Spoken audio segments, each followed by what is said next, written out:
Welcome to this powerful story of Naaman, the mighty Syrian commander healed of leprosy by the God of Israel. Watch till the end to see how God's power changes hearts and destinies. Naaman's miraculous healing, the powerful Bible story of pride, faith, and God's mercy. Naaman was the most powerful commander of the Syrian army, admired across the land for his victories and wisdom in battle. Yet, despite his greatness, he suffered from leprosy, a disease that silently gnawed at his flesh and brought him shame. In his grand house, among servants and soldiers, lived a young Israelite girl, taken from her home during a raid. Seeing Naaman's suffering, she spoke to his wife about a prophet in Israel who could heal any sickness by the power of God. Naaman, desperate for hope, gathered riches and letters from the Syrian king and journeyed with an impressive entourage, riding through villages, across rivers, under scorching sun and chilling nights, until he arrived in Israel. He first went to the king, who panicked, fearing war, but the prophet Elisha sent word, "Let him come to me, and he shall know there is a prophet in Israel." Naaman and his caravan arrived at Elisha's modest house. Expecting honor and spectacle, Naaman was shocked when Elisha didn't even come out to greet him.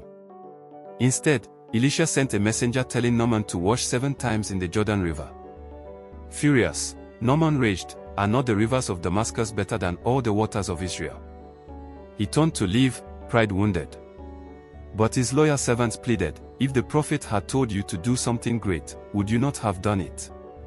How much more then, when he says, 'Wash and be clean'?" Reluctantly, Naaman rode to the muddy Jordan. Stripping his fine armor, he stepped into the water. 1 time, 2, 3, nothing changed.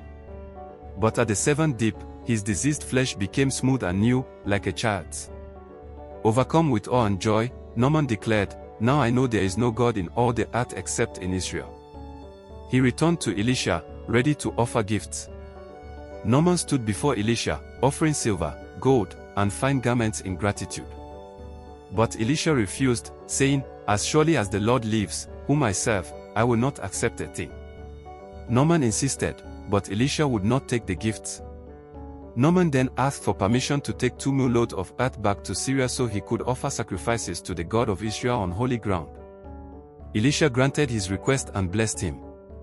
As Naaman left, Gehazi, Elisha's servant, chased after him, secretly asking for gifts in Elisha's name. Naaman gladly gave them. When Gehazi returned, Elisha confronted him, revealing he knew all. As punishment for deceit and greed, Gehazi was struck with leprosy, and his descendants after him. Naaman continued home, praising Israel's God, a changed man in both body and spirit. Thank you for watching this amazing story. If this blessed you, give us a thumbs up, share with friends, and subscribe to our channel for more life-changing Bible stories. Remember, God can heal, restore, and transform any situation. See you in the next episode.